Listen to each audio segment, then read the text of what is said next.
Call it a night. Your quiet corner of calm where you can find a moment of peace and relaxation. Welcome to our channel. We're glad you've returned to Call It a Night. Before we begin, please subscribe to stay connected to more relaxing stories and support our channel. Now, take a moment to adjust your volume to a comfortable level, find a cozy spot, and settle into a position that feels right for you. Tonight, we'll be softly reading the second part of the beloved classic, Anne of Green Gables. This timeless tale takes us into the enchanting world of Anne Shirley, a spirited and imaginative young girl who brings light and joy to the lives of those around her. Let the gentle cadence of the story guide you into a peaceful state, perfect for unwinding before sleep. Now, as we transition into our story for the night, keep this sense of calm and peace with you. Let the words of Anne of Green Gables gently guide you into a state of deep relaxation. Sweet dreams and enjoy the journey.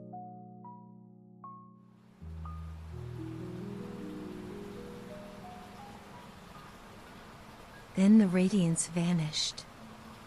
Mournful penitence appeared on every feature. Before a word was spoken, Anne suddenly went down on her knees before the astonished Mrs. Rachel and held out her hands beseechingly. "Oh, Mrs. Lynde, I am so extremely sorry," she said with a quiver in her voice. "I could never express all my sorrow, no, not if I used up a whole dictionary. You must just imagine it.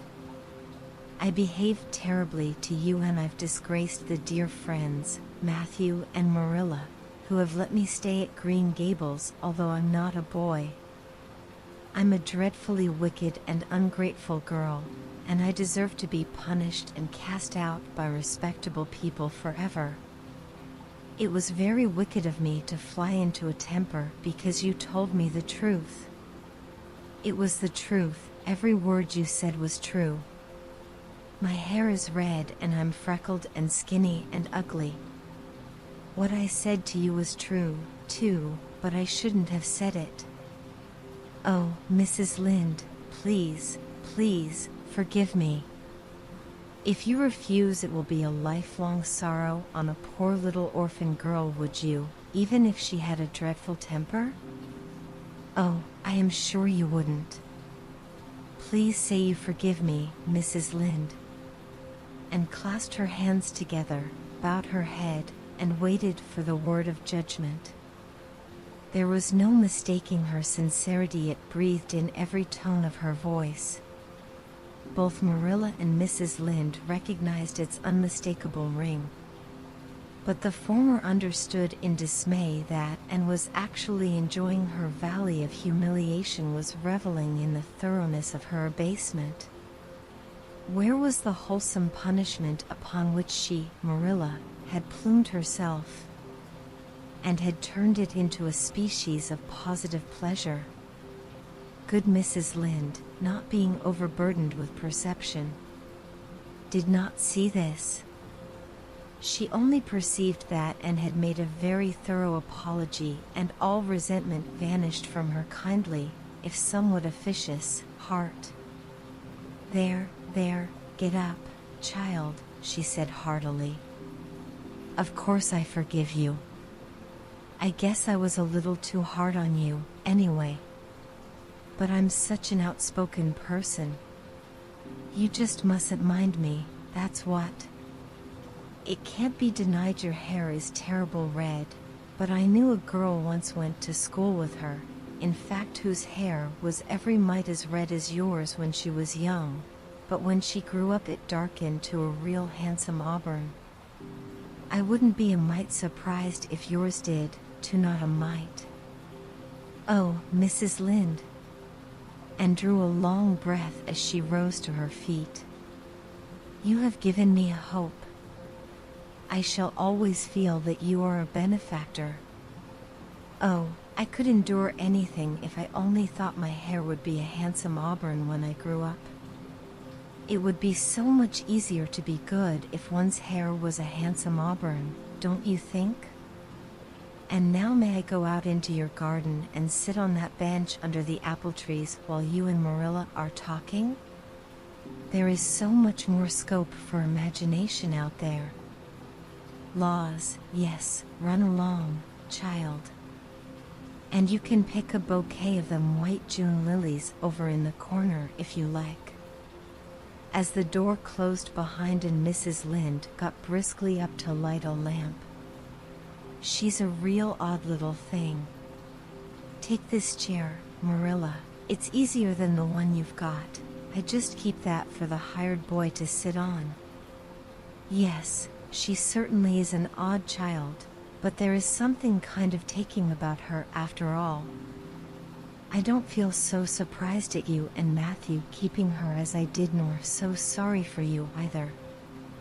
She may turn out all right. Of course, she has a queer way of expressing herself a little too well, too kind of forcible, you know, but she'll likely get over that now that she's come to live among civilized folks.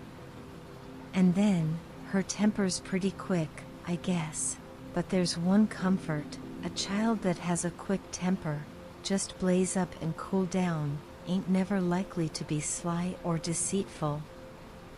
Preserve me from a sly child, that's what. On the whole, Marilla, I kind of like her. When Marilla went home and came out of the fragrant twilight of the orchard with a sheaf of white narcissi in her hands, I apologized pretty well, didn't I? She said proudly as they went down the lane. I thought since I had to do it I might as well do it thoroughly. You did it thoroughly, all right enough, was Marilla's comment. Marilla was dismayed at finding herself inclined to laugh over the recollection. She had also an uneasy feeling that she ought to scold and for apologizing so well, but then, that was ridiculous. She compromised with her conscience by saying severely, I hope you won't have occasion to make many more such apologies. I hope you'll try to control your temper now, and that wouldn't be so hard if people wouldn't twit me about my looks, said Anne with a sigh. I don't get cross about other things, but I'm so tired of being twit about my hair, and it just makes me boil right over. Do you suppose my hair will really be a handsome auburn when I grow up? You shouldn't think so much about your looks, Anne. I'm afraid you are a very vain little girl. How can I be vain when I know I'm homely? Protested Anne. I love pretty things, and I hate to look in the glass and see something that isn't pretty. It makes me feel so sorrowful just as I feel when I look at any ugly thing. I pity it because it isn't beautiful. Handsome is as handsome does, quoted Marilla. I've had that said to me before, but I have my doubts about it, remarked skeptical and sniffing at her narcissi. Oh, aren't these flowers sweet? It was lovely of Mrs. Lynde to give them to me. I have no hard feelings against Mrs. Lynde now. It gives you a lovely, comfortable feeling to apologize and be forgiven, doesn't it? Aren't the stars bright tonight? If you could live in a star, which one would you pick? I'd like that lovely clear big one away over there above that dark hill. And do hold your tongue, said Marilla, thoroughly worn out trying to follow the gyrations of Anne's thoughts, and said no more until they turned into their own lane. A little gypsy wind came down it to meet them, laden with the spicy perfume of young duet ferns. Far up in the shadows a cheerful light gleamed out through the trees from the kitchen at Green Gables, and suddenly came close to Marilla and slipped her hand into the older woman's hard palm. It's lovely to be going home and know it's home, she said.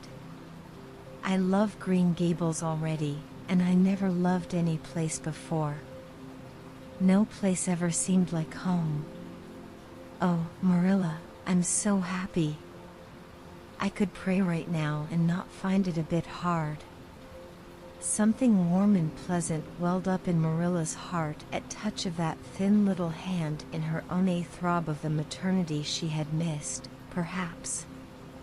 Its very unaccustomedness and sweetness disturbed her. She hastened to restore her sensations to their normal calm by inculcating a moral. If you'll be a good girl, you'll always be happy, Anne. And you should never find it hard to say your prayers. Saying one's prayers isn't exactly the same thing as praying, said Anne meditatively. But I'm going to imagine that I'm the wind that is blowing up there in those treetops. When I get tired of the trees, I'll imagine I'm gently waving down here in the ferns, and then I'll fly over to Mrs. Lynde's garden and set the flowers dancing, and then I'll go with one great swoop over the clover field, and then I'll blow over the lake of shining waters and ripple it all up into little sparkling waves. Oh, there's so much scope for imagination in a wind. So I'll not talk any more just now, Marilla. Thanks be to goodness for that, breathed Marilla in devout relief. Well, how do you like them? Said Marilla, and was standing in the gable room, looking solemnly at 3 new dresses spread out on the bed. One was of snuffy-colored gingham, which Marilla had been tempted to buy from a peddler the preceding summer because it looked so serviceable. One was of black and white checkered sateen, which she had picked up at a bargain counter in the winter, and one was a stiff print of an ugly blue shade which she had purchased that week at a Carmody store.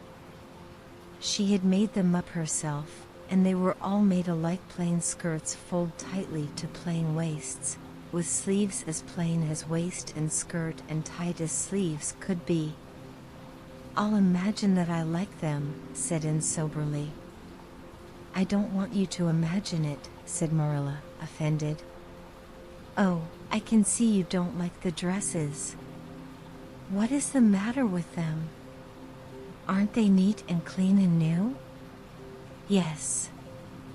Then why don't you like them? They're not pretty, said Anne reluctantly. Pretty? Marilla sniffed. I didn't trouble my head about getting pretty dresses for you. I don't believe in pampering vanity, and I'll tell you that right off. Those dresses are good, sensible, serviceable dresses, without any frills or furbelows about them, and they're all you'll get this summer. The brown gingham and the blue print will do you for school when you begin to go. The sateen is for church and Sunday school. I'll expect you to keep them neat and clean and not to tear them.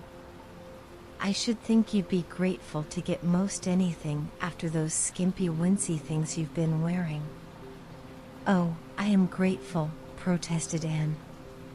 But I'd be ever so much gratefuler if you'd made just one of them with puffed sleeves. Puffed sleeves are so fashionable now.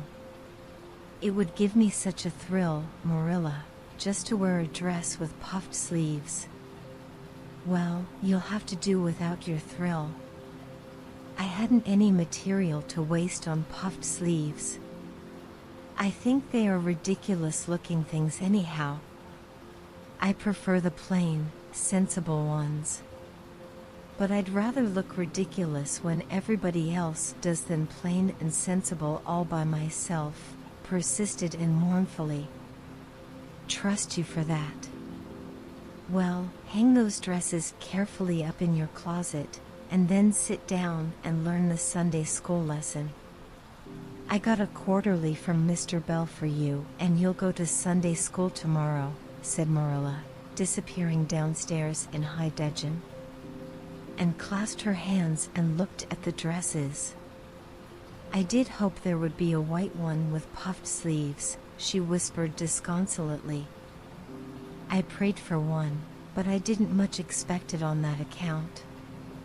I didn't suppose God would have time to bother about a little orphan girl's dress. I knew I'd just have to depend on Marilla for it. Well, fortunately I can imagine that one of them is of snow-white muslin with lovely lace frills and 3 puffed sleeves. The next morning warnings of a sick headache prevented Marilla from going to Sunday school with Anne. "You'll have to go down and call for Mrs. Lynde, Anne," she said. "She'll see that you get into the right class. Now, mind you behave yourself properly. Stay to preaching afterwards and ask Mrs. Lynde to show you our pew. Here's a cent for collection. Don't stare at people and don't fidget. I shall expect you to tell me the text when you come home." And started off irreproachable, arrayed in the stiff black and white sateen, which, while decent as regards length and certainly not open to the charge of skimpiness, contrived to emphasize every corner and angle of her thin figure. Her hat was a little, flat, glossy, new sailor, the extreme plainness of which had likewise much disappointed Anne, who had permitted herself secret visions of ribbon and flowers. The latter, however, were supplied before and reached the main road, for being confronted halfway down the lane with a golden frenzy of wind-stirred buttercups and a glory of wild roses, and promptly and liberally garlanded her hat with a heavy wreath of them. Whatever other people might have thought of the result, it satisfied Anne, and she tripped gaily down the road, holding her ruddy head with its decoration of pink and yellow very proudly. When she had reached Mrs. Lynde's house, she found that lady gone. Nothing daunted, and proceeded onward to the church alone. In the porch she found a crowd of little girls, all more or less gaily attired in whites and blues and pinks, and all staring with curious eyes at this stranger in their midst, with her extraordinary head adornment. Avonlea little girls had already heard queer stories about Anne. Mrs. Lynde said she had an awful temper. Jerry Buot, the hired boy at Green Gables, said she talked all the time to herself or to the trees and flowers like a crazy girl. They looked at her and whispered to each other behind their quarterlies. Nobody made any friendly advances. Then or later, when the opening exercises were over, Anne found herself in Miss Rogerson's class. Miss Rogerson was a middle-aged lady who had taught a Sunday school class for 20 years. Her method of teaching was to ask the printed questions from the quarterly and look sternly over its edge at the particular little girl she thought ought to answer the question. She looked very often at Anne, and Anne, thanks to Marilla's drilling, answered promptly, but it may be questioned if she understood very much about either question or answer. She did not think she liked Miss Rogerson, and she felt very miserable. Every other little girl in the class had puffed sleeves, and felt that life was really not worth living without puffed sleeves. "Well, how did you like Sunday school?" Marilla wanted to know when Anne came home. Her wreath having faded, and had discarded it in the lane, so Marilla was spared the knowledge of that for a time. "I didn't like it a bit. It was horrid." "Anne Shirley," said Marilla rebukingly, and sat down on the rocker with a long sigh, kissed one of Bonnie's leaves, and waved her hand to a blossoming fuchsia. "They might have been lonesome while I was away," she explained. "And now about the Sunday school. I behaved well, just as you told me. Mrs. Lynde was gone, but I went right on myself. I went into the church with a lot of other little girls, and I sat in the corner of a pew by the window while the opening exercises went on. Mr. Bell made an awfully long prayer. I would have been dreadfully tired before he got through if I hadn't been sitting by that window. but it looked right out on the lake of shining waters, so I just gazed at that and imagined all sorts of splendid things. You shouldn't have done anything of the sort. You should have listened to Mr. Bell. But he wasn't talking to me, protested Anne. He was talking to God, and he didn't seem to be very much interested in it either. I think he thought God was too far off, though. There was a long row of white birches hanging over the lake, and the sunshine fell down through them, way, way down, deep into the water. Oh, Marilla, it was like a beautiful dream. It gave me a thrill, and I just said, "Thank you for it, God," 2 or 3 times. Not out loud, I hope, said Marilla anxiously. Oh, no, just under my breath. Well, Mr. Bell did get through at last, and they told me to go into the classroom with Miss Rogerson's class. There were 9 other girls in it. They all had puffed sleeves. I tried to imagine mine were puffed, too, but I couldn't. Why couldn't I? It was as easy as could be to imagine they were puffed when I was alone in the east gable, but it was awfully hard there among the others who had really truly puffs.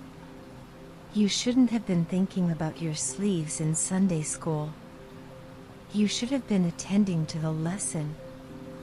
I hope you knew it.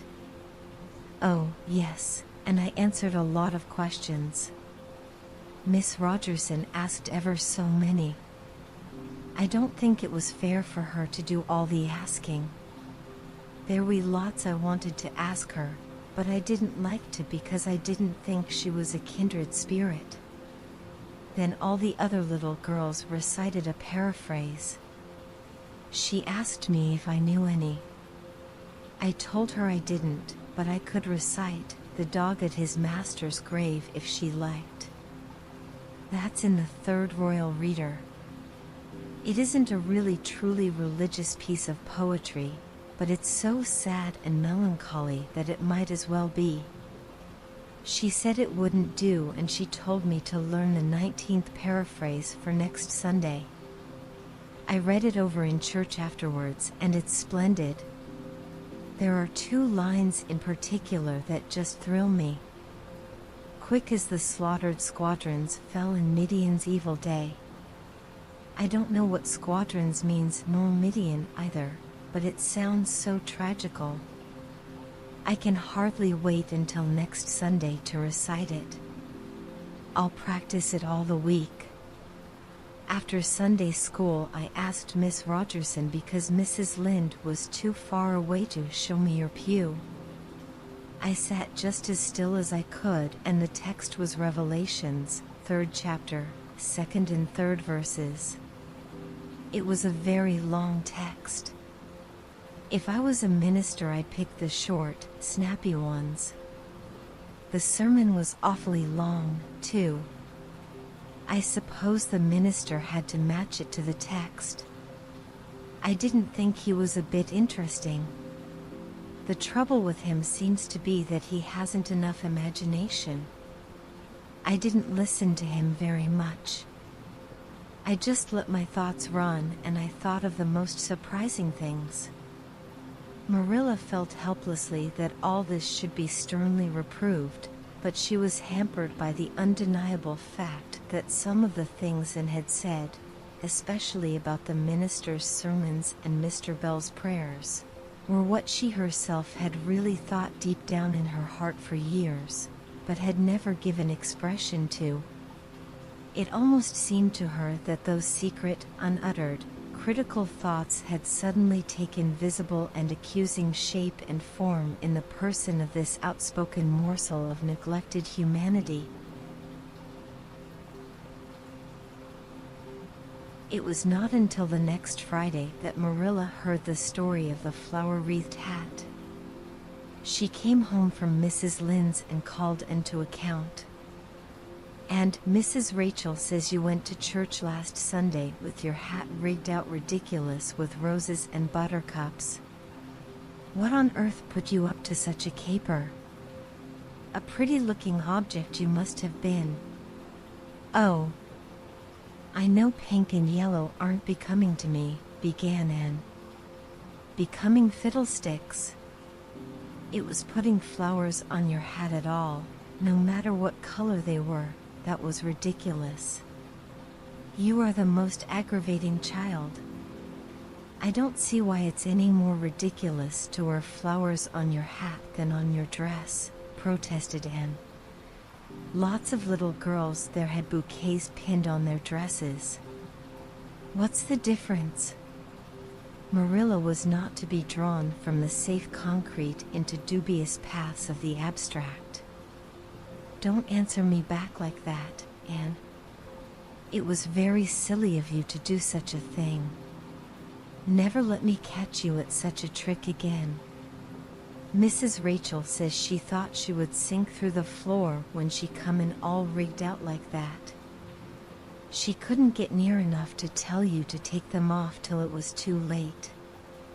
She says people talked about it something dreadful.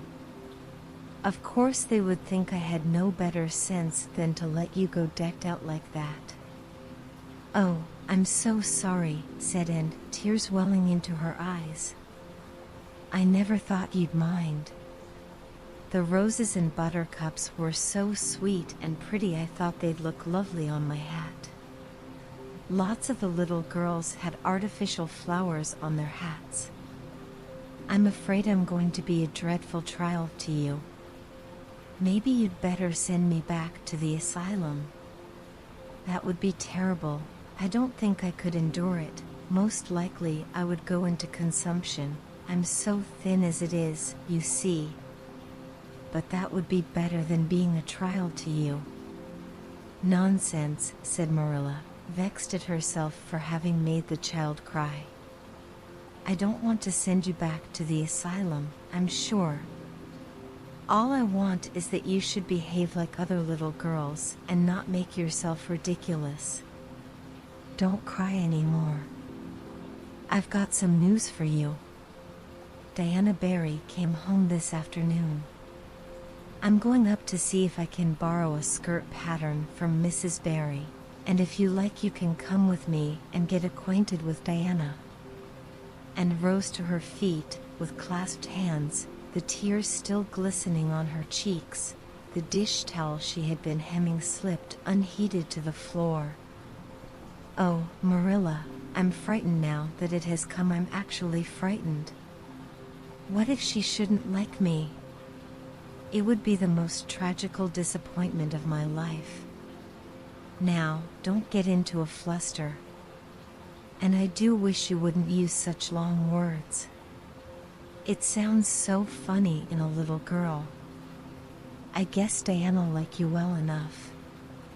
It's her mother you've got to reckon with. If she doesn't like you, it won't matter how much Diana does. If she has heard about your outburst to Mrs. Lynde and going to church with buttercups round your hat, I don't know what she'll think of you. You must be polite and well-behaved, and don't make any of your startling speeches. For pity's sake, if the child isn't actually trembling. And was trembling. Her face was pale and tense.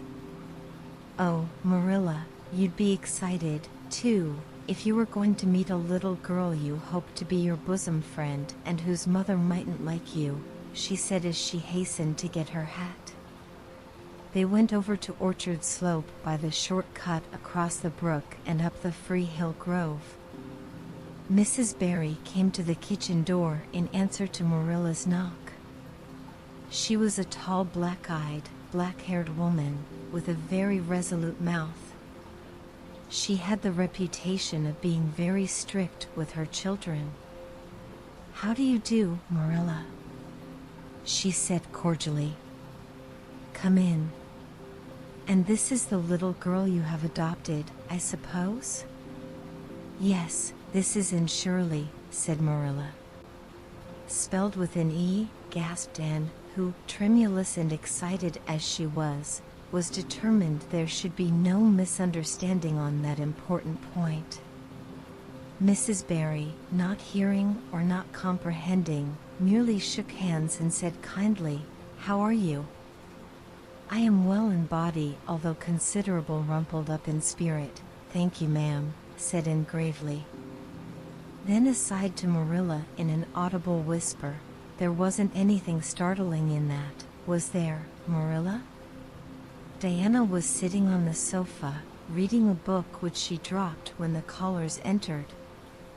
She was a very pretty little girl, with her mother's black eyes and hair, and rosy cheeks, and the merry expression which was her inheritance from her father. "This is my little girl Diana," said Mrs. Barry. "Diana, you might take Anne out into the garden and show her your flowers. It will be better for you than straining your eyes over that book. She reads entirely too much." This to Marilla as the little girls went out, "and I can't prevent her, for her father aids and abets her. She's always poring over a book. I'm glad she has the prospect of a playmate. Perhaps it will take her more out of doors." Outside in the garden, which was full of mellow sunset light streaming through the dark old firs to the west of it, stood Anne and Diana, gazing bashfully at one another over a clump of gorgeous tiger lilies. The Barry garden was a bowery wilderness of flowers which would have delighted Anne's heart at any time less fraught with destiny. It was encircled by huge old willows and tall firs, beneath which flourished flowers that loved the shade. Prim, right-angled paths neatly bordered with clamshells intersected it like moist red ribbons, and in the beds between old-fashioned flowers ran riot. There were rosy bleeding hearts and great splendid crimson peonies, white, fragrant narcissi and thorny, sweet Scotch roses, pink and blue and white columbines and lilac-tinted bouncing bets, clumps of southernwood and ribbon grass and mint, purple Adam and Eve, daffodils, and masses of sweet clover white with its delicate, fragrant, feathery sprays, scarlet lightning that shot its fiery lances over prim white musk flowers. A garden it was where sunshine lingered and bees hummed, and winds, beguiled into loitering, purred and rustled. "Oh, Diana," said Anne at last, clasping her hands and speaking almost in a whisper, do you think you can like me a little enough to be my bosom friend?" Diana laughed. Diana always laughed before she spoke. "Why, I guess so," she said frankly. "I'm awfully glad you've come to live at Green Gables. It will be jolly to have somebody to play with. There isn't any other girl who lives near enough to play with, and I've no sisters big enough. Will you swear to be my friend forever and ever?" demanded Anne eagerly. Diana looked shocked.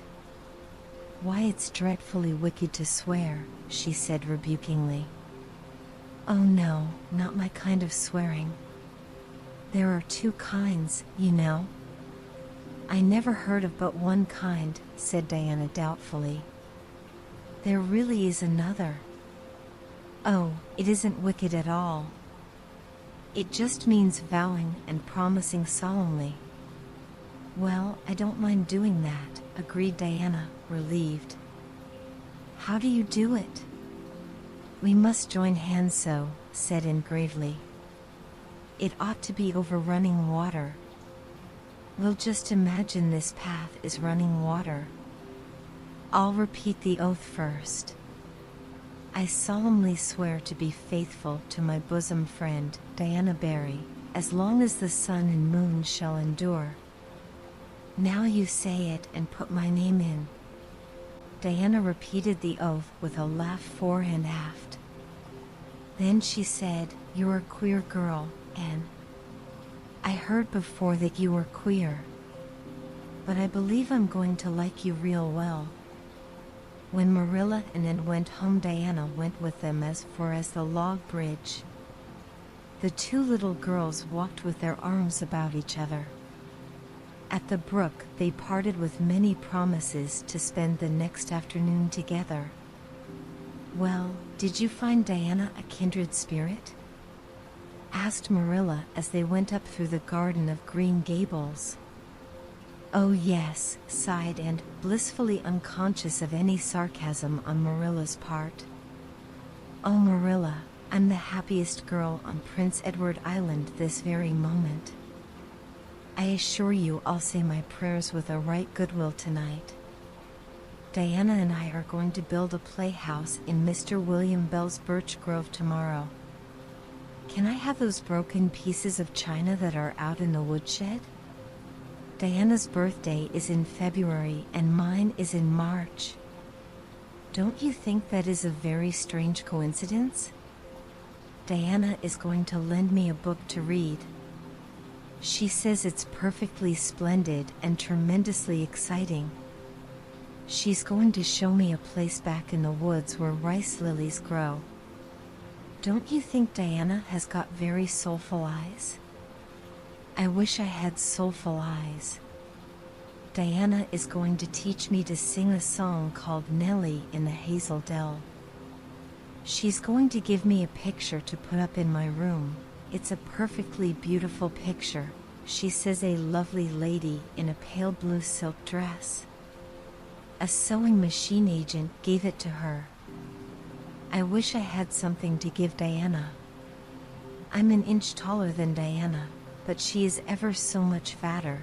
She says she'd like to be thin because it's so much more graceful, but I'm afraid she only said it to soothe my feelings. We're going to the shore someday to gather shells. We have agreed to call the spring down by the log bridge the Dryad's Bubble. Isn't that a perfectly elegant name? I read a story once about a spring called that. A dryad is sort of a grown-up fairy, I think. Well, all I hope is you won't talk Diana to death, said Marilla. But remember this in all your planning, Anne. You're not going to play all the time nor most of it. You'll have your work to do and it'll have to be done first. Anne's cup of happiness was full, and Matthew caused it to overflow. He had just got home from a trip to the store at Carmody, and he sheepishly produced a small parcel from his pocket and handed it to Anne, with a deprecatory look at Marilla. I heard you say you liked chocolate sweeties, so I got you some, he said. Humph, sniffed Marilla. It'll ruin her teeth and stomach. There, child, don't look so dismal. You can eat those, since Matthew has gone and got them. He'd better have brought you peppermints. They're wholesomer. Don't sicken yourself eating all them at once now. Oh, no, indeed, I won't, said Anne eagerly. I'll just eat one tonight, Marilla. And I can give Diana half of them, can't I? The other half will taste twice as sweet to me if I give some to her. It's delightful to think I have something to give her. I will say it for the child, said Marilla when Anne had gone to her gable. She isn't stingy. I'm glad, for of all faults I detest stinginess in a child. Dear me, it's only 3 weeks since she came, and it seems as if she'd been here always. I can't imagine the place without her. Now, don't be looking I told you so, Matthew.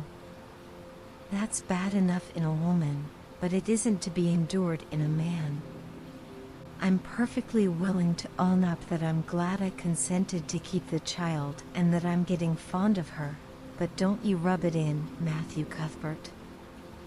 The delights of anticipation. It's time and was in to do her sewing, said Marilla, glancing at the clock and then out into the yellow August afternoon where everything drowsed in the heat.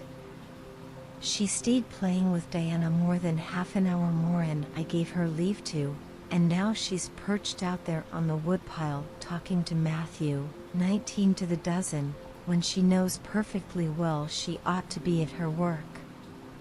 And of course he's listening to her like a perfect ninny. I never saw such an infatuated man. The more she talks and the odder the things she says, the more he's delighted evidently.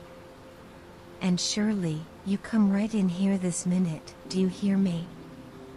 A series of staccato taps on the west window brought Anne flying in from the yard, eyes shining, cheeks faintly flushed with pink, unbraided hair streaming behind her in a torrent of brightness. "Oh, Marilla," she exclaimed breathlessly, "there's going to be a Sunday school picnic next week in Mr. Harmon Andrews's field, right near the Lake of Shining Waters. And Mrs. Superintendent Bell and Mrs. Rachel Lynde are going to make ice cream. Think of it, Marilla, ice cream. And, oh, Marilla, can I go to it? Just look at the clock, if you please, Anne. What time did I tell you to come in?" 2:00, but isn't it splendid about the picnic, Marilla? Please, can I go? Oh, I've never been to a picnic. I've dreamed of picnics, but I've never. Yes, I told you to come at 2:00. And it's 2:45. I'd like to know why you didn't obey me, Anne. Why, I meant to, Marilla, as much as could be. But you have no idea how fascinating Idlewild is. And then, of course, I had to tell Matthew about the picnic. Matthew is such a sympathetic listener. Please, can I go? You'll have to learn to resist the fascination of Idlewild, whatever you call it. When I tell you to come in at a certain time, I mean that time and not half an hour later. And you needn't stop to discourse with sympathetic listeners on your way, either. As for the picnic, of course you can go. You're a Sunday school scholar, and it's not likely I'd refuse to let you go when all the other little girls are going. But, faltered Anne, Diana says that everybody must take a basket of things to eat. I can't cook, as you know, Marilla. And I don't mind going to a picnic without puffed sleeves so much, but I'd feel terribly humiliated if I had to go without a basket. It's been preying on my mind ever since Diana told me. Well, it needn't prey any longer. I'll bake you a basket. Oh, you dear good Marilla. Oh, you are so kind to me. Oh, I'm so much obliged to you. Getting through with her oaths and cast herself into Marilla's arms and rapturously kissed her sallow cheek. It was the first time in her whole life that childish lips had voluntarily touched Marilla's face. Again that sudden sensation of startling sweetness thrilled her. She was secretly vastly pleased at Anne's impulsive caress, which was probably the reason why she said brusquely, There, never mind your kissing nonsense. I'd sooner see you doing strictly as you're told. As for cooking, I mean to begin giving you lessons in that some of these days. But you're so feather-brained, and I've been waiting to see if you'd sober down a little and learn to be steady before I begin. You've got to keep your wits about you in cooking and not stop in the middle of things to let your thoughts rove all over creation. Now, get out your patchwork and have your square done before tea time. I do not like patchwork, said Anne dolefully, hunting out her work basket and sitting down before a little heap of red and white diamonds with a sigh. I think some kinds of sewing would be nice, but there's no scope for imagination in patchwork. It's just one little seam after another, and you never seem to be getting anywhere. But of course I'd rather be Anne of Green Gables sewing patchwork than Anne of any other place with nothing to do but play. I wish time went as quick sewing patches as it does when I'm playing with Diana, though. Oh, we do have such elegant times, Marilla. I have to furnish most of the imagination, but I'm well able to do that. Diana is simply perfect in every other way. You know that little piece of land across the brook that runs up between our farm and Mr. Barry's? It belongs to Mr. William Bell, and right in the corner there is a little ring of white birch trees, the most romantic spot, Marilla. Diana and I have our playhouse there. We call it Idlewild. Isn't that a poetical name? I assure you it took me some time to think it out. I stayed awake nearly a whole night before I invented it. Then, just as I was dropping off to sleep, it came like an inspiration. Diana was enraptured when she heard it. We have got our house fixed up elegantly. You must come and see it, Marilla, won't you? We have great big stones, all covered with moss, for seats, and boards from tree to tree for shelves. And we have all our dishes on them. Of course, they're all broken, but it's the easiest thing in the world to imagine that they are whole. There's a piece of a plate with a spray of red and yellow ivy on it that is especially beautiful. We keep it in the parlor, and we have the fairy glass there, too. The fairy glass is as lovely as a dream. Diana found it out in the woods behind their chicken house. It's all full of rainbows, just little young rainbows that haven't grown big yet, and Diana's mother told her it was broken off a hanging lamp they once had. But it's nice to imagine the fairies lost it one night when they had a ball, so we call it the fairy glass. Matthew is going to make us a table. Oh, we have named that little round pullover in Mr. Barry's field Willowmere. I got that name out of the book Diana lent me. That was a thrilling book, Marilla. The heroine had 5 lovers. I'd be satisfied with one, wouldn't you? She was very handsome, and she went through great tribulations. She could faint as easy as anything. I'd love to be able to faint, wouldn't you, Marilla? It's so romantic. But I'm really very healthy for all I'm so thin. I believe I'm getting fatter, though. Don't you think I am? I look at my elbows every morning when I get up to see if any dimples are coming. Diana is having a new dress made with elbow sleeves. She is going to wear it to the picnic. Oh, I do hope it will be fine next Wednesday. I don't feel that I could endure the disappointment if anything happened to prevent me from getting to the picnic. I suppose I'd live through it, but I'm certain it would be a lifelong sorrow. It wouldn't matter if I got to 100 picnics in after years. They wouldn't make up for missing this one. They're going to have boats on the lake of shining waters and ice cream, as I told you. I have never tasted ice cream. Diana tried to explain what it was like, but I guess ice cream is one of those things that are beyond imagination. And you have talked even on for 10 minutes by the clock, said Marilla. Now, just for curiosity's sake, see if you can hold your tongue for the same length of time. And held her tongue as desired. But for the rest of the week she talked picnic and thought picnic and dreamed picnic. On Saturday it rained, and she worked herself up into such a frantic state lest it should keep on raining until and over Wednesday that Marilla made her sew an extra patchwork square by way of steadying her nerves.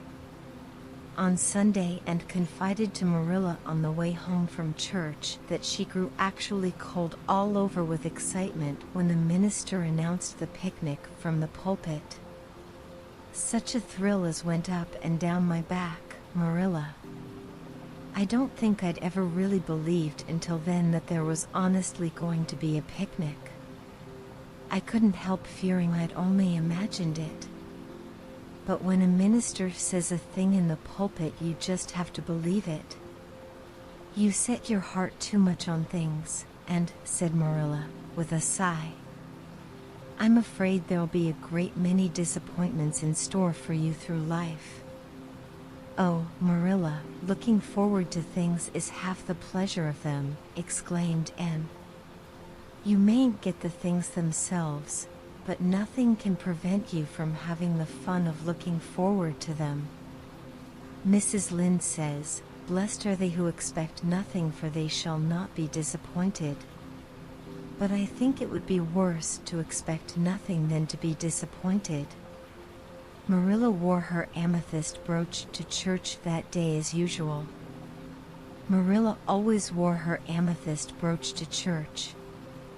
She would have thought it rather sacrilegious to leave it off as bad as forgetting her Bible or her collection dime. That amethyst brooch was Marilla's most treasured possession. A seafaring uncle had given it to her mother, who in turn had bequeathed it to Marilla. It was an old-fashioned oval, containing a braid of her mother's hair, surrounded by a border of very fine amethysts. Marilla knew too little about precious stones to realize how fine the amethysts actually were, but she thought them very beautiful and was always pleasantly conscious of their violet shimmer at her throat, above her good brown satin dress, even although she could not see it, and had been smitten with delighted admiration when she first saw that brooch. "Oh, Marilla, it's a perfectly elegant brooch. I don't know how you can pay attention to the sermon or the prayers when you have it on." "I couldn't, I know. I think amethysts are just sweet. They are what I used to think diamonds were like. Long ago, before I had ever seen a diamond, I read about them and I tried to imagine what they would be like. I thought they would be lovely glimmering purple stones. When I saw a real diamond in a lady's ring one day, I was so disappointed I cried. Of course, it was very lovely, but it wasn't my idea of a diamond. Will you let me hold the brooch for 1 minute, Marilla? Do you think amethysts can be the souls of good violets?" On the Monday evening before the picnic, Marilla came down from her room with a troubled face. "And," she said to that small personage, who was shelling peas by the spotless table and singing "Nellie of the Hazel Dell" with a vigor and expression that did credit to Diana's teaching, "did you see anything of my amethyst brooch? I thought I stuck it in my pincushion when I came home from church yesterday evening, but I can't find it anywhere. I saw it this afternoon when you were away at the Aid Society," said Anne a little slowly. "I was passing your door when I saw it on the cushion, so I went in to look at it." "Did you touch it?" said Marilla sternly. "Why, yes," admitted Anne. "I took it up and I pinned it on my breast just to see how it would look." "You had no business to do anything of the sort. It's very wrong in a little girl to meddle. You shouldn't have gone into my room in the first place, and you shouldn't have touched a brooch that didn't belong to you in the second. Where did you put it?" "Oh, I put it back on the bureau. I hadn't it on a minute. Truly, I didn't mean to meddle, Marilla. I didn't think about its being wrong to go in and try on the brooch, but I see now that it was, and I'll never do it again. That's one good thing about me. I never do the same naughty thing twice." "You didn't put it back," said Marilla. "That brooch isn't anywhere on the bureau. You've taken it out or something, Anne." "I did put it back," said Anne quickly, pertly, Marilla thought. "I don't just remember whether I stuck it on the pincushion or laid it in the china tray. But I'm perfectly certain I put it back." "I'll go and have another look," said Marilla, determining to be just. "If you put that brooch back, it's there still. If it isn't, I'll know you didn't, that's all." Marilla went to her room and made a thorough search, not only over the bureau but in every other place she thought the brooch might possibly be. It was not to be found, and she returned to the kitchen. And the brooch is gone. By your own admission, you were the last person to handle it. Now, what have you done with it? Tell me the truth at once. Did you take it out and lose it? No, I didn't, said Anne solemnly, meeting Marilla's angry gaze squarely. I never took the brooch out of your room, and that is the truth, if I was to be led to the block for it, although I'm not very certain what a block is. So there, Marilla. And so there was only intended to emphasize her assertion, but Marilla took it as a display of defiance. I believe you are telling me a falsehood, and she said sharply. I know you are. There now, don't say anything more unless you are prepared to tell the whole truth. Go to your room and stay there until you are ready to confess. Will I take the peas with me? Said Anne meekly. No, I'll finish shelling them myself. Do as I bid you. When Anne had gone, Marilla went about her evening tasks in a very disturbed state of mind. She was worried about her valuable brooch. What if Anne had lost it? And how wicked of the child to deny having taken it, when anybody could see she must have. With such an innocent face, too. I don't know what I wouldn't sooner have had happen, thought Marilla, as she nervously shelled the peas. Of course, I don't suppose she meant to steal it or anything like that. She's just taken it to play with or help along that imagination of hers. She must have taken it, that's clear, for there hasn't been a soul in that room since she was in it, by her own story, until I went up tonight. And the brooch is gone, there's nothing sure. I suppose she has lost it and is afraid to own up for fear she'll be punished. It's a dreadful thing to think she tells falsehoods. It's a far worse thing than her fit of temper. It's a fearful responsibility to have a child in your house you can't trust. Slyness and untruthfulness, that's what she has displayed. I declare I feel worse about that than about the brooch. If she'd only have told the truth about it, I wouldn't mind so much. Marilla went to her room at intervals all through the evening and searched for the brooch, without finding it. A bedtime visit to the east gable produced no result, and persisted in denying that she knew anything about the brooch, but Marilla was only the more firmly convinced that she did. She told Matthew the story the next morning. Matthew was confounded and puzzled. He could not so quickly lose faith in Anne, but he had to admit that circumstances were against her. You're sure it hasn't fell down behind the bureau? Was the only suggestion he could offer. I've moved the bureau and I've taken out the drawers and I've looked in every crack and cranny, was Marilla's positive answer. The brooch is gone, and that child has taken it and lied about it. That's the plain, ugly truth, Matthew Cuthbert, and we might as well look it in the face. Well now, what are you going to do about it? Matthew asked forlornly, feeling secretly thankful that Marilla and not he had to deal with the situation. He felt no desire to put his oar in this time. She'll stay in her room until she confesses, said Marilla grimly, remembering the success of this method in the former case. Then we'll see. Perhaps we'll be able to find the brooch if she'll only tell where she took it, but in any case she'll have to be severely punished, Matthew. Well now, you'll have to punish her, said Matthew, reaching for his hat.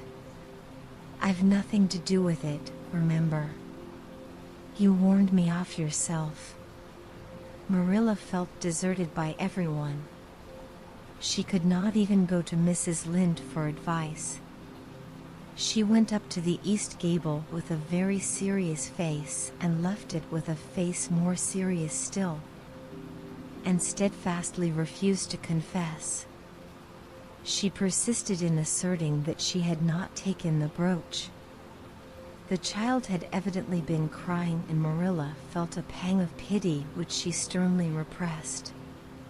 By night she was, as she expressed it, beat out. "You'll stay in this room until you confess, and you can make up your mind to that," she said firmly. "But the picnic is tomorrow, Marilla," cried Anne. "You won't keep me from going to that, will you? You'll just let me out for the afternoon, won't you? Then I'll stay here as long as you like afterwards," cheerfully. "But I must go to the picnic." "You'll not go to picnics nor anywhere else until you've confessed, Anne." "Oh, Marilla," gasped Anne. But Marilla had gone out and shut the door. Wednesday morning dawned as bright and fair as if expressly made to order for the picnic. Birds sang around Green Gables. The Madonna lilies in the garden sent out whiffs of perfume that entered in on viewless winds at every door and window, and wandered through halls and rooms like spirits of benediction. The birches in the hollow waved joyful hands as if watching for Anne's usual morning greeting from the east gable. But Anne was not at her window. When Marilla took her breakfast up to her, she found the child sitting primly on her bed, pale and resolute, with tight-shut lips and gleaming eyes. "Marilla, I'm ready to confess." "Ah." Marilla laid down her tray. Once again her method had succeeded, but her success was very bitter to her. "Let me hear what you have to say then, Anne." "I took the amethyst brooch," said Anne, as if repeating a lesson she had learned. "I took it just as you said.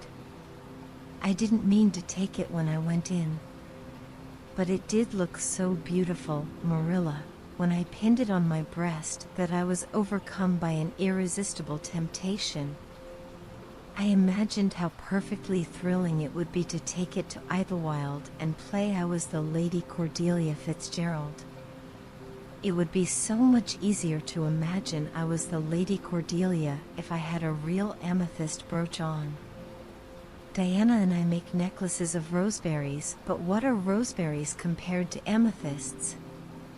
So I took the brooch.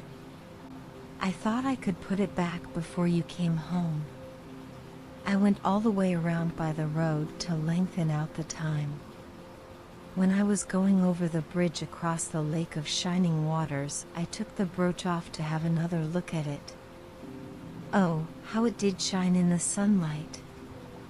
And then, when I was leaning over the bridge, it just slipped through my fingers so and went down, down, down, all purple sparkling, and sank forevermore beneath the lake of shining waters. And that's the best I can do at confessing, Marilla." Marilla felt hot anger surge up into her heart again. This child had taken and lost her treasured amethyst brooch and now sat there calmly reciting the details thereof without the least apparent compunction or repentance.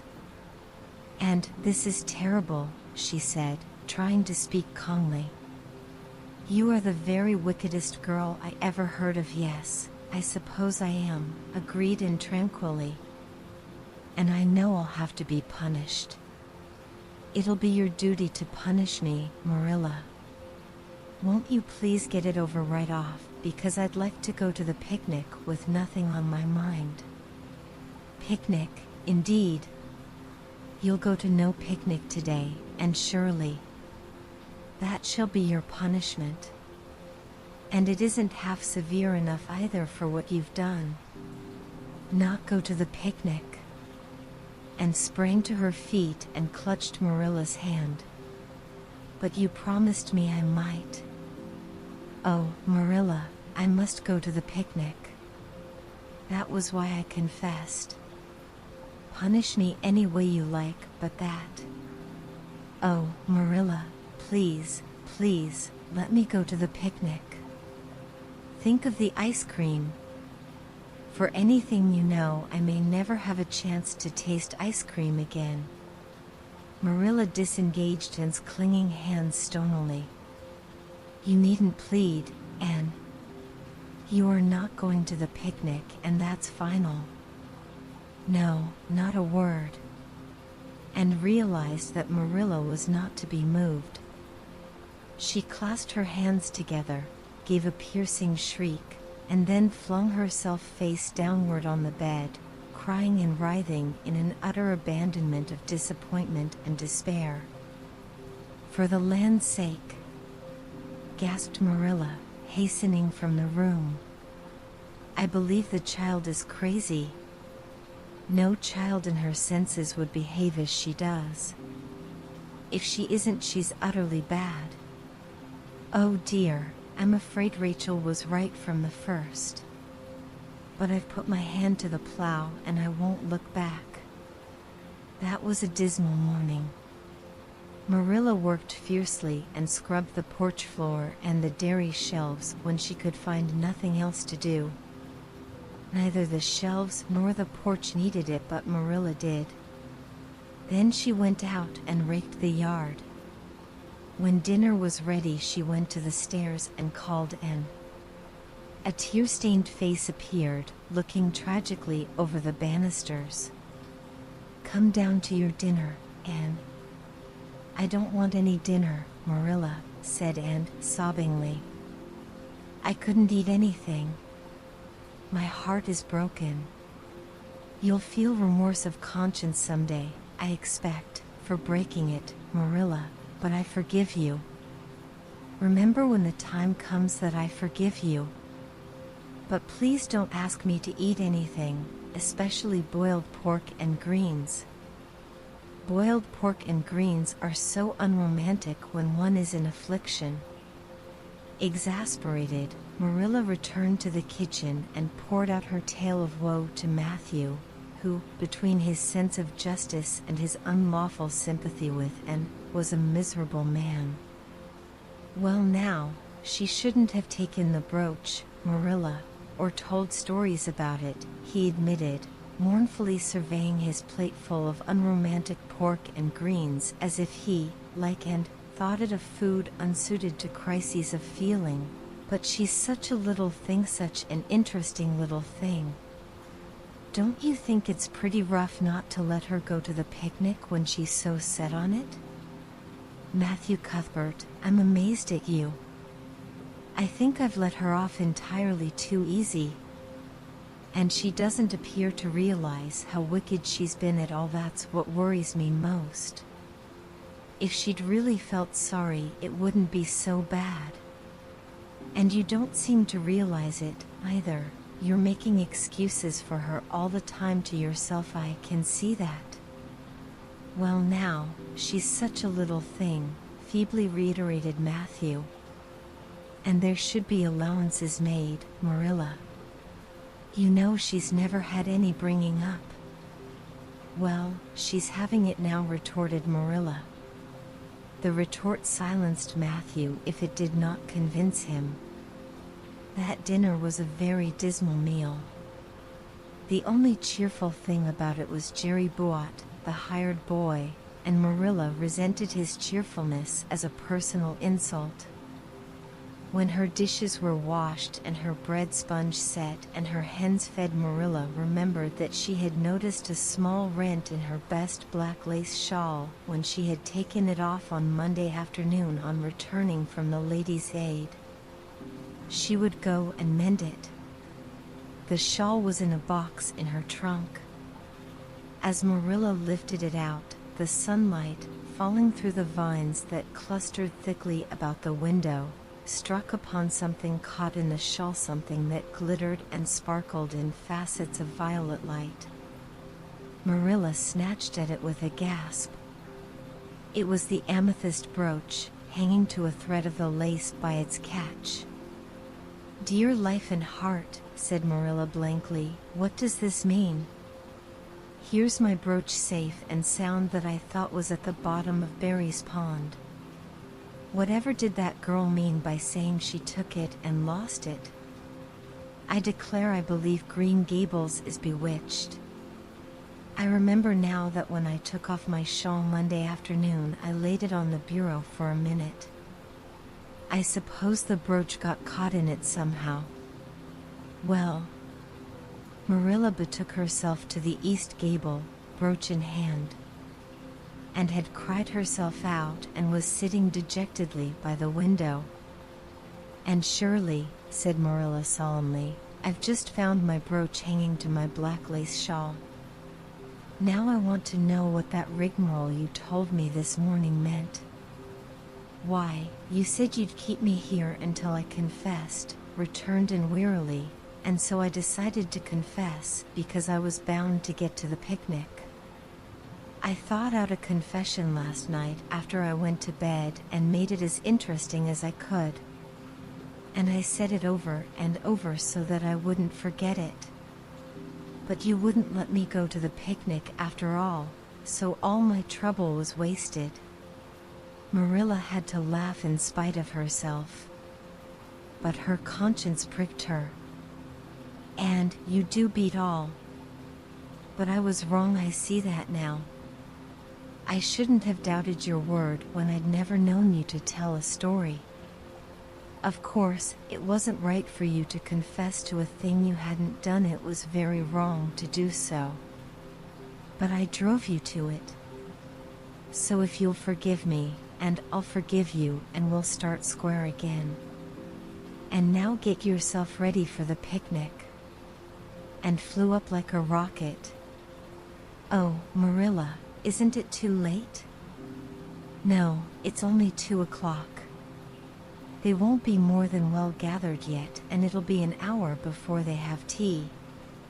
Wash your face and comb your hair and put on your gingham. I'll fill a basket for you. There's plenty of stuff baked in the house. And I'll get Jerry to hitch up the sorrel and drive you down to the picnic ground." "Oh, Marilla," exclaimed Anne, flying to the washstand. 5 minutes ago I was so miserable I was wishing I'd never been born, and now I wouldn't change places with an angel. That night a thoroughly happy, completely tired out and returned to Green Gables in a state of beatification impossible to describe. "Oh, Marilla, I've had a perfectly scrumptious time." Scrumptious is a new word I learned today. I heard Mary Alice Bell use it. Isn't it very expressive? Everything was lovely. We had a splendid tea, and then Mr. Harmon Andrews took us all for a row on the lake of shining water, 6 of us at a time. And Jane Andrews nearly fell overboard. She was leaning out to pick water lilies, and if Mr. Andrews hadn't caught her by her sash just in the nick of time, she'd fallen in and probably been drowned. I wish it had been me. It would have been such a romantic experience to have been nearly drowned. It would be such a thrilling tale to tell. And we had the ice cream. Words fail me to describe that ice cream. Marilla, I assure you it was sublime. That evening Marilla told the whole story to Matthew over her stocking basket. "I'm willing to own up that I made a mistake," she concluded candidly, "but I've learned a lesson. I have to laugh when I think of Anne's confession, although I suppose I shouldn't, for it really was a falsehood. But it doesn't seem as bad as the other would have been, somehow. And anyhow, I'm responsible for it. That child is hard to understand in some respects. But I believe she'll turn out all right yet. And there's one thing certain, no house will ever be dull that she's in." "What a splendid day," said Anne, drawing a long breath. "Isn't it good just to be alive on a day like this? I pity the people who aren't born yet for missing it. They may have good days, of course, but they can never have this one. And it's splendider still to have such a lovely way to go to school by, isn't it? It's a lot nicer than going round by the road, that is so dusty and hot, said Diana practically, peeping into her dinner basket and mentally calculating if the 3 juicy, toothsome raspberry tarts reposing there were divided among 10 girls, how many bites each girl would have. The little girls of Avonlea School always pulled their lunches, and to eat 3 raspberry tarts all alone, or even to share them only with one's best chum, would have forever and ever branded as awful mean the girl who did it. And yet, when the tarts were divided among 10 girls, you just got enough to tantalize you. The way Anne and Diana went to school was a pretty one. And thought those walks to and from school with Diana couldn't be improved upon even by imagination. Going around by the main road would have been so unromantic, but to go by Lover's Lane and Willowmere and Violet Vale and the Birch Path was romantic, if ever anything was. Lover's Lane opened out below the orchard at Green Gables and stretched far up into the woods to the end of the Cuthbert farm. It was the way by which the cows were taken to the back pasture and the wood hauled home in winter, and had named it Lover's Lane before she had been a month at Green Gables. Not that lovers ever really walk there, she explained to Marilla, but Diana and I are reading a perfectly magnificent book and there's a Lover's Lane in it. So we want to have one, too. And it's a very pretty name, don't you think? So romantic. We can't imagine the lovers into it, you know? I like that lane because you can think out loud there without people calling you crazy. And, starting out alone in the morning, went down Lover's Lane as far as the brook. Here Diana met her, and the 2 little girls went on up the lane under the leafy arch of maples. Maples are such sociable trees, said Anne, they're always rustling and whispering to you, until they came to a rustic bridge. Then they left the lane and walked through Mr. Barry's back field and past Willowmere. Beyond Willowmere came Violet Vale, a little green dimple in the shadow of Mr. Andrew Bell's big woods. Of course there are no violets there now, Anne told Marilla, but Diana says there are millions of them in spring. Oh, Marilla, can't you just imagine you see them? It actually takes away my breath. I named it Violet Vale. Diana says she never saw the beat of me for hitting on fancy names for places. It's nice to be clever at something, isn't it? But Diana named the Birch Path. She wanted to, so I let her, but I'm sure I could have found something more poetical than plain Birch Path. Anybody can think of a name like that. But the Birch Path is one of the prettiest places in the world, Marilla. It was. Other people besides Anne thought so when they stumbled on it.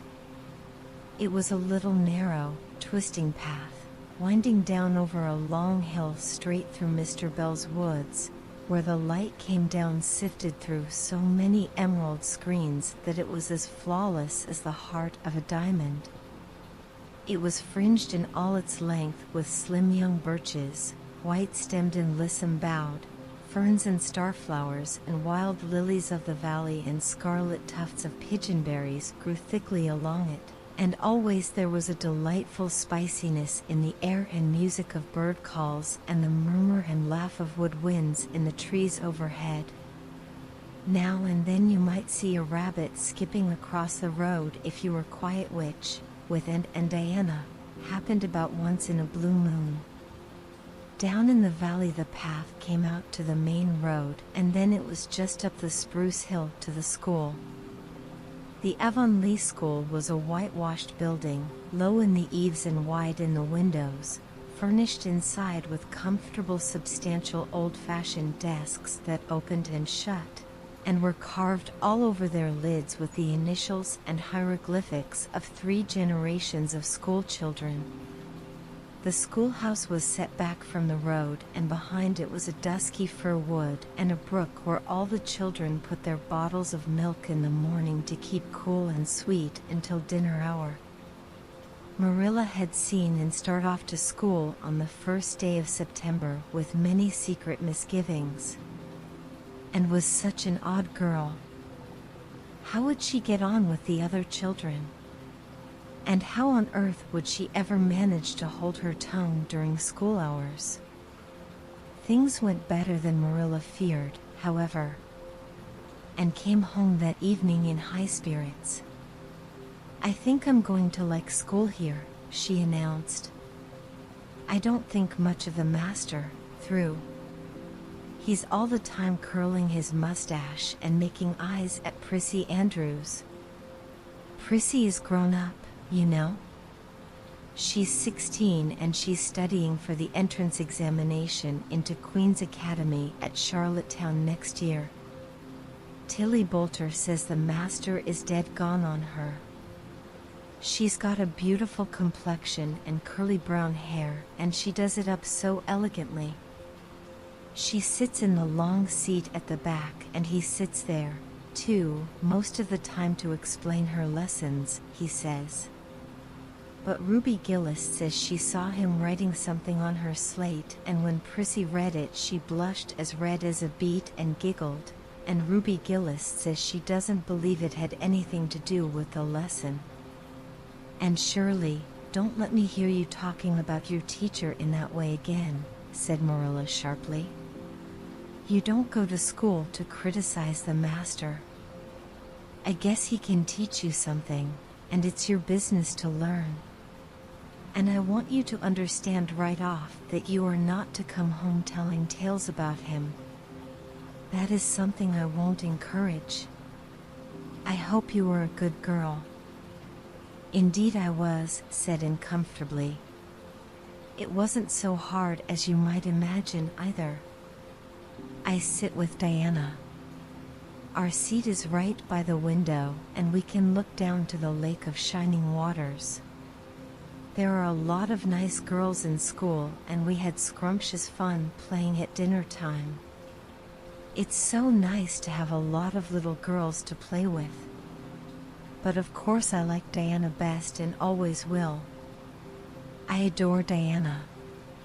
I'm dreadfully far behind the others. They're all in the 5th book, and I'm only in the 4th. I feel that it's kind of a disgrace. But there's not one of them has such an imagination as I have, and I soon found that out. We had reading and geography and Canadian history and dictation today. Mr. Phillips said my spelling was disgraceful, and he held up my slate so that everybody could see it, all marked over. I felt so mortified, Marilla. He might have been politer to a stranger, I think. Ruby Gillis gave me an apple, and Sophia Sloane lent me a lovely pink card with "May I see you home" on it. I'm to give it back to her tomorrow. And Tilly Boulter let me wear her bead ring all the afternoon. Can I have some of those pearl beads off the old pincushion in the garret to make myself a ring? And oh, Marilla, Jane Andrews told me that Minnie McPherson told her that she heard Prissy Andrews tell Sarah Gillis that I had a very pretty nose. Marilla, that is the first compliment I have ever had in my life, and you can't imagine what a strange feeling it gave me. Marilla, have I really a pretty nose? I know you'll tell me the truth. Your nose is well enough, said Marilla shortly. Secretly she thought Anne's nose was a remarkable pretty one, but she had no intention of telling her so. That was 3 weeks ago, and all had gone smoothly so far. And now, this crisp September morning, Anne and Diana were tripping blithely down the birch path, 2 of the happiest little girls in Avonlea. I guess Gilbert Blythe will be in school today, said Diana. He's been visiting his cousins over in New Brunswick all summer, and he only came home Saturday night. He's AWFLY handsome, Anne. And he teases the girls something terrible. He just torments our lives out. Diana's voice indicated that she rather liked having her life tormented out than not. Gilbert Blythe? Said Anne. Isn't his name that's written up on the porch wall with Julia bells and a big "take notice" over them? Yes, said Diana, tossing her head, but I'm sure he doesn't like Julia Bell so very much. I've heard him say he studied the multiplication table by her freckles. Oh, don't speak about freckles to me, implored Anne. It isn't delicate when I've got so many. But I do think that writing take notices up on the wall about the boys and girls is the silliest ever. I should just like to see anybody dare to write my name up with a boy's. Not, of course, she hastened to add, that anybody would. And sighed. She didn't want her name written up. But it was a little humiliating to know that there was no danger of it. Nonsense, said Diana, whose black eyes and glossy tresses had played such havoc with the hearts of Avonlea schoolboys that her name figured on the porch walls in half a dozen take notices. It's only meant as a joke. And don't you be too sure your name won't ever be written up. Charlie Sloane is dead gone on you. He told his mother, mind you, that you were the smartest girl in school. That's better than being good looking. No, it isn't, said Anne, feminine to the core. I'd rather be pretty than clever. And I hate Charlie Sloane. I can't bear a boy with goggle eyes. If anyone wrote my name up with his, I'd never get over it, Diana Barry. But it is nice to keep head of your class. You'll have Gilbert in your class after this, said Diana, and he's used to being head of his class, I can tell you. He's only in the 4th book, although he's nearly 14. For years ago his father was sick and had to go out to Alberta for his health, and Gilbert went with him. They were there 3 years, and Gil didn't go to school hardly any until they came back. You won't find it so easy to keep head after this, and I'm glad, said Anne quickly. I couldn't really feel proud of keeping head of little boys and girls of just 9 or 10. I got up yesterday spelling abolition. Josie Pye was head and, mind you, she peeped in her book. Mr. Phillips didn't see her, he was looking at Prissy Andrews, but I did. I just swept her a look of freezing scorn, and she got as red as a beet and spelled it wrong after all. Those Pye girls are cheats all round, said Diana indignantly, as they climbed the fence of the main road. Gertie Pye actually went and put her milk bottle in my place in the brook yesterday. Did you ever? I don't speak to her now. When Mr. Phillips was in the back of the room hearing Prissy Andrews's Latin, Diana whispered to Anne, that's Gilbert Blythe sitting right across the aisle from you, Anne. Just look at him and see if you don't think he's handsome. Anne looked accordingly. She had a good chance to do so, for the said Gilbert Blythe was absorbed in stealthily pinning the long yellow braid of Ruby Gillis, who sat in front of him, to the back of her seat. He was a tall boy, with curly brown hair, roguish hazel eyes, and a mouth twisted into a teasing smile. Presently Ruby Gillis started up to take a sum to the master.